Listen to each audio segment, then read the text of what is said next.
हरे कृष्णा। आज के इस वीडियो में हम आपको बताएंगे कि कैसे करें कार्तिक मास की रमा एकादशी 2024 व्रत का पारण। क्या होगा रमा एकादशी व्रत को खोलने का सही समय और सही तरीका, क्या होगी रमा एकादशी व्रत को खोलने की पूरी पूजा विधि, और इस एकादशी व्रत को खोलते समय क्या गलतियां आपको भूल से भी नहीं करनी है। तो ये सब जानना है तो वीडियो अंत तक जरूर देखें।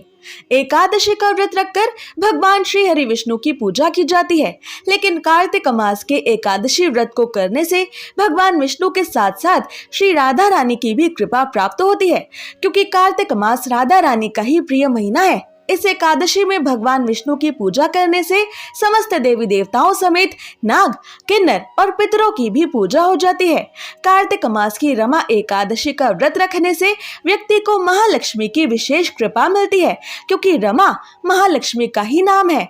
ये एकादशी विशेष तौर पर देवी लक्ष्मी को भी समर्पित है, क्योंकि इसी एकादशी के बाद धनतेरस और दिवाली का पर्व आता है, जब माता लक्ष्मी धरती पर घूमने आती है। इसलिए रमा एकादशी का व्रत रखने से सभी प्रकार के कष्टों से मुक्ति मिलती है और जीवन में सुख समृद्धि में वृद्धि होती है। रमा एकादशी में इस बार खास तौर पर 2 शुभ योगों का निर्माण हो रहा है। पहला ब्रह्म योग, जो सुबह 6:48 तक रहेगा, और उसके बाद इंद्र योग का आरंभ होगा, जो पूरे दिन रहेगा। इस दिन पूर्वा फाल्गुनी नक्षत्र दोपहर 3:24 तक है, और उसके बाद उत्तरा फाल्गुनी नक्षत्र शुरू हो जाएगा।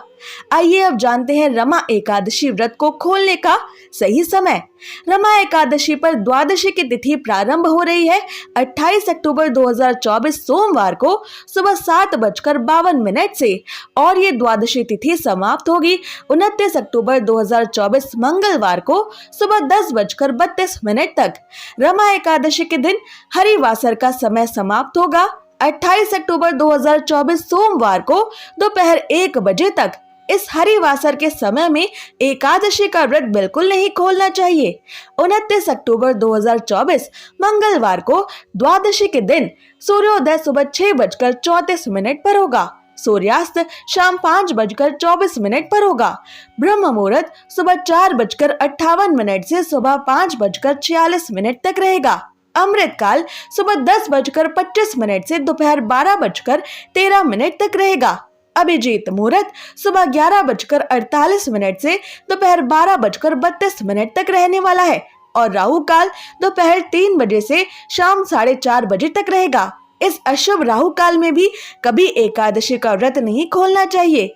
आइए अब जानते हैं रमा एकादशी व्रत को खोलने का सही समय। रमा एकादशी के व्रत का पारण का समय होगा 29 अक्टूबर 2024 मंगलवार को सुबह 6:34 से सुबह 9:35 के बीच। इसी शुभ मुहूर्त में आपको रमा एकादशी का व्रत खोलना है, क्योंकि रमा एकादशी के बाद 29 अक्टूबर को द्वादशी की तिथि सुबह 10:32 पर खत्म हो रही है। द्वादशी की तिथि के अंदर ही एकादशी व्रत खोलना एक आवश्यक नियम है, जिसका पालन जरूर किया जाना चाहिए, और शुभ मुहूर्त में व्रत ना खोलने से एकादशी व्रत का फल नहीं मिलता। आइए अब जानते हैं रमा एकादशी के अगले दिन यानी द्वादशी के दिन इस रमा एकादशी व्रत को खोलने की यानी रमा एकादशी व्रत का पारण करने की पूरी पूजा विधि। एकादशी व्रत का पारण करने से पहले ये ध्यान रखें कि मुहूर्त के हिसाब से द्वादशी तिथि शुरू हो चुकी हो। अगर द्वादशी तिथि सूर्योदय से पहले ही समाप्त हो गई हो तो एकादशी व्रत का पारण सूर्योदय के बाद करें। इस बात का खास ख्याल रखें कि द्वादशी तिथि के अंदर ही पारण ना करना पाप करने के समान होता है। इसलिए द्वादशी तिथि के शुभ मुहूर्त के अंतर्गत ही एकादशी व्रत का पारण करें, तभी आपको एकादशी व्रत का पुण्य मिलेगा, अन्यथा आपका एकादशी का व्रत मान्य नहीं होगा। एकादशी व्रत का पारण समय सुबह यानी प्रातः काल का ही होता है। व्रत करने वाले श्रद्धालुओं को मध्याह्न यानी शाम के दौरान व्रत को तोड़ने से बचना चाहिए। अगर किसी कारण से कोई प्रातः काल में पारण नहीं कर पाया है तो उसे फिर मध्याह्न यानी शाम के बाद ही एकादशी के व्रत का पारण करना चाहिए।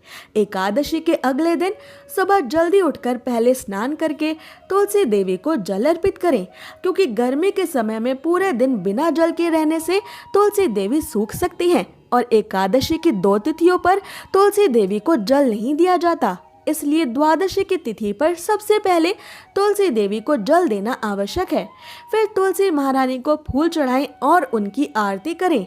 आरती करके उनकी 7 बार परिक्रमा करें। तुलसी देवी की रोज परिक्रमा करने वाले मनुष्य को कभी भी यमराज के दर्शन नहीं करने पड़ते। और अब विष्णु जी की पूजा के लिए तुलसी देवी के कुछ पत्ते ले लें। अब भगवान विष्णु को स्नान करवा के उनका पीले वस्त्रों से श्रृंगार करें। उनको पीले फूल और तुलसी पत्र चढ़ाएं। फिर भगवान विष्णु की आरती करें और आरती के बाद जाने अनजाने में एकादशी व्रत के दौरान आपसे हुई सभी छोटी बड़ी गलतियों की करुणामयी भगवान श्री हरि विष्णु से क्षमा मांगे। भगवान विष्णु से क्षमा मांगते हुए आपको ये मंत्र बोलना चाहिए। आह्वानम न जानामि विसर्जनम पूजाम चैव न जानामि क्षमस्व परमेश्वर मंत्रहीनम क्रियाहीनम भक्तिहीनम जनार्दन यत् पूजितम मया देव परिपूर्ण तदस्तु में। इस मंत्र को अपनी पूजा खत्म होने के बाद आपको 7 बार बोलना चाहिए। इसके बाद भगवान विष्णु से ये एकादशी व्रत स्वीकार करने की प्रार्थना करें। आइए अब जानते हैं कि क्या खाकर आपको एकादशी का व्रत खोलना चाहिए। द्वादशी के दिन भगवान विष्णु जी को घर पर सात्विक तरीके से बनाए गए पकवानों का ही भोग लगाएं। ये पकवान मीठे या नमकीन दोनों हो सकते हैं। यदि आप द्वादशी के दिन मीठे चावलों का भोग भगवान श्री हरि विष्णु को लगा सके तो ये और भी अधिक शुभ होगा, क्योंकि द्वादशी के दिन पीले या मीठे चावल खाना बेहद शुभ माना जाता है। एकादशी के व्रत में चावल खाने पर रोक होती है, इसलिए द्वादशी व्रत को खोलते समय चावल खाकर ही व्रत खोलने का नियम है। मान्यता है कि एकादशी के दिन चावल खाने से शरीर छोड़ने के बाद वो मनुष्य रेंगने वाले जीवों के रूप में जन्म लेता है, लेकिन द्वादशी को चावल खाकर एकादशी व्रत को खोलने वाला मनुष्य मोक्ष को प्राप्त करता है। आपको एकादशी व्रत का पालन करने के लिए पकाए जा रहे भोजन में गाय के शुद्ध देसी घी का प्रयोग जरूर करना चाहिए। ये सेहत के लिए भी अच्छा होता है और इसमें शुद्धता भी होती है। आंवले के पेड़ पर भगवान श्री हरि विष्णु का वास होता है। इस कारण आंवले का भी एकादशी के व्रत में विशेष महत्व माना गया है। इसलिए एकादशी व्रत का पालन करने के दौरान आप आंवला भी खा सकते हैं। आंवला खाकर एकादशी व्रत खोलना भी बहुत शुभ होगा। इससे आपको अखंड सौभाग्य, निरोगी स्वस्थ शरीर और संतान सुख की प्राप्ति होती है। आप द्वादशी के दिन एकादशी व्रत खोलने के लिए जो भी सात्विक भोजन बनाएं, उसी भोग और भगवान श्री हरि विष्णु को चढ़ाई गई तुलसी की पत्ती को पानी के साथ लेकर ही अपना व्रत खोलें। पर ये ध्यान रखें कि एकादशी व्रत का पारण किसी मीठी चीज से भी किया जा सकता है। व्रत के पारण के लिए आप भगवान श्री हरि विष्णु को भोग में मिठाई और मौसमी फल भी दे सकते हैं। पारण के भोजन में सेम की सब्जी खाने का भी विशेष महत्व माना जाता है। विशेष तौर पर एकादशी के व्रत में सेम को कफ और पित्त का नाशक माना गया है। ऐसे में एकादशी व्रत का पारण करते समय सेम को एक अच्छे भोज्य पदार्थ के रूप में देखा और माना जाता है। पारण के दौरान आप सूखे मेवे जैसे कि बादाम, पिस्ता, अखरोट और किशमिश भी खा सकते हैं। इसके अलावा दूध और दूध से बनी मिठाइयाँ या चीजें भी एकादशी के व्रत के पारण में खाई जा सकती हैं। ऐसी ही और जरूरी जानकारियों और व्रत कथाओं के लिए हमारे चैनल को अवश्य सब्सक्राइब कर लें।